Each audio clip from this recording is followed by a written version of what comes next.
आप सभी का मंगल हो। नमस्कार। जो दंपति 58 साल या उससे ऊपर के हो गए, 58 प्लस के हो गए हैं और वो फिर भी इसीलिए क्या कहते हैं चिंतित रहते हैं, दुखी कह लो, समस्याग्रस्त रहते हैं या अजीब से अनमने से रहते हैं, केवल किस लिए कि उनके जो बच्चे हैं उन्होंने अपने कर्म श्रीमद् भगवत गीता के हिसाब से सारे पूरे कर दिए हैं। लगभग यूँ समझ लीजिए उनको पढ़ा दिया, लिखा दिया। वो अपने ढंग से काम पे भी लगे हुए हैं, चाहे बिजनेस करो, प्रोफेशनल हो, सर्विस करो, जो भी कुछ देश विदेश जहाँ भी रहते हैं, ठीक है ना। शादी भी लगभग सभी की हो गई है। अगर एक आधा कोई रह भी गया तो भी वो इतना अच्छे ढंग से लगा हुआ अपना काम चला हो जाएगा। फिलहाल मैं क्या कहने जा रहा हूँ, लेकिन हम भारतीयों की एक बहुत ही अजीब सी आदत है कि वो बच्चों के जीवन के अंदर दिल दिमाग लगाए बैठते हैं। दूर भी रह रहे होंगे तो भी पूछते रहेंगे। बेटी के पियर वाले अलग, बेटे के पियर वाले अलग, ठीक है। दिमाग लगाए चलेंगे, वो भी छोटी छोटी बात बताए चलेंगे, ठीक है। अब फिर यूँ कहेंगे जी इतना तो हमें करना ही पड़ता है। पास रहेंगे तो भी दिमाग लगाए चलेंगे। अरे भाई छोड़ दो ना उनको छोड़ दीजिए। आप उनमें मत दिमाग लगाइए। आप अपने भगवान का नाम लीजिए जितना हो सके। नहीं लिया जाता, कम लिया जाता है, कोई बात नहीं, मैं उस पर भी जोर नहीं दे रहा। अपने मनोरंजन का साधन ढूंढिए। आप ये नहीं कि जी आपको घर से बाहर जाना, टीवी है आपके हाथ में, स्मार्टफोन है, सब कुछ है, ठीक है। आपको जैसा भी स्मार्टफोन नहीं चलाना था छोड़ दीजिए, उसको भी छोड़ दीजिए, ठीक है। आप क्या कहते हैं, टीवी तो है ना, आपका जितना मन लगता है ठीक है, लेकिन कुल मिला के उन बच्चों को बख्श दीजिए। मैं ये शब्द कहूँगा, वो आपस में लड़ें घुलें, मतलब लड़ने का मतलब वाद विवाद करें, कुछ भी करें, ठीक है। आपसे बहुत ज़्यादा हुआ, एक ही जगह रह रहे, एक बार समझा दिया, नहीं माने चुप लगा जाओ, अपना कमरे में बंद होकर बैठ जाओ। आप जब उनकी ऐसी कोई बातचीत हो आए बाएँ हो, मत समझाइए, मत कुछ करिए, मत उनके बीच में जाइए, मत उनको घना ज्ञान दीजिए। बार बार एक बात को बार बार बोलना, उनको बार बार ज्ञान देना। सब बच्चे बहुत दिमागदार हैं, सब बच्चों का अपना दिमाग है।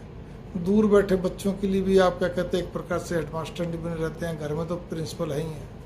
कैसे पार पड़ेगा आप बताइए आप, ठीक है ना। आप अब फिर शादी क्यों करी थी आपने, फिर वो बच्चे को पढ़ाया, इतना पढ़ा लिखा कि वो जो भी कुछ काम करे आखिर वो अपने दिमाग से करना। आप तो उससे काम में नहीं दिमाग लगा रहे ना। और अगर आपके साथ भी काम कर रहा तो आपने यही तो सोचा ना कि अब ये मेरे साथ काम कर रहा है, बढ़िया ढंग से, अच्छे ढंग से है, समझदार हो गया। तो जब समझदार हो गया तो फिर उसके निजी जीवन में क्यों कर। तो शादी होने के बाद बच्चों के निजी जीवन में, पति पत्नी के जीवन में ताकाझाई करना, उनको बार बार समझाना, उनके बीच में दिमाग लगाना, यही सबसे बड़ा आपकी क्या कहते हैं दुख का कारण है। हम और विशेष तौर पर भारतीय स्त्रियां पति में दिमाग नहीं लगाएंगी, पति को इस बुढ़ापे में खुश रखने की चेष्टा नहीं करेंगी। वो यंत्रवत काम करते हैं, आपको रोटी देती, उन्हें कपड़ा देती, फिर तो क्योंकि 58 साल का मतलब क्या हो गया, 58 प्लस का मतलब वो एकदम मजबूत हो जाती है। पति से बराबर क्या कहते हैं सब कुछ चलता, संवाद तीखा तरीके से, चाहे शुरू में चाहे चुप चुप रहती, बाद में तो एकदम हावी रहती है। पति भी ढीला हो लेता है जब तक, तो वो भी सोचता चल कोई बात नहीं बुढ़ापे में और ठीक है, बढ़िया है।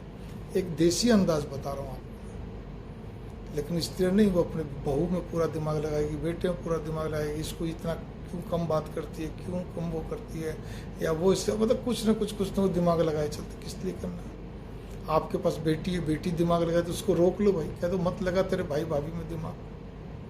आप सोचिए जरा इस बात को लेकर। मैं बार बार यही कहने जा रहा हूँ, इतना दिमाग लगाने की जरूरत नहीं है, ठीक है ना।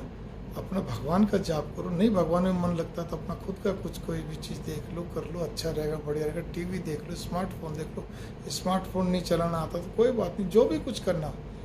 बच्चे आपस में कुछ भी करें, बेटा आपसे कुछ कुनमुन करे, चुप लगा सको, बेटा देख तुम्हारी ज़िंदगी तुम्हें मुबारक, मैं बीच में नहीं आऊँगी ना, मुझे तू बताया कर, मेरा आत्मा दुखती मत बताया कर। बस अपने शरीर का ध्यान रखो, अपने पति को और रिझाने की चेष्टा करो। वो नहीं सुनता, नहीं समझता, मान लो आपको ये कहना उसको चाहे कितना कर लो, वो तो नहीं सुनेगा, नहीं समझेगा, कोई बात नहीं, छोड़ दो। आप उसके लिए सेवा तो कर ही रहे हो ना। आप कहते हो हाँ कर रही हो, तो बस तो फिर ठीक है। आप अपने आप में मस्त रहने का प्रयास करो। इनके बीच में पढ़ के खाली दिल दुखाना है, बच्चों के बीच में पढ़कर क्या मतलब बनता है, ठीक है ना। वो दूर रह रहा है जी, अकेला है जी, कैसे करेगा, पत्नी से उसकी कम बनती है, दोनों साथ हैं, उसका स्वभाव थोड़ा तेज है या उसका तेज, जो भी कुछ वगैरह वगैरह, क्या फ़ायदा जी। अब होगी ना शादी, ज़िंदगी निकल रही है, निकल जाएगी, लेकिन आपके बीच में पड़ने से बात और बिगड़ जाएगी, और बिगड़ती भी है। तो मेरी बात पे ध्यान दीजिए। मंगल कामना, वहम करने का और दिमाग लगाने से दुख और लगेगा। अपने आप में बस रहो, ज़्यादा अच्छा है। ठीक है, भगवान और आप, बस अपने आप को मस्त रखो। कैसे रखना आपको देखना है, ठीक है। नहीं तो और बीमारी बढ़ेगी, नहीं होगी तो हो जाएगी, और नहीं है तो और बढ़ेगी।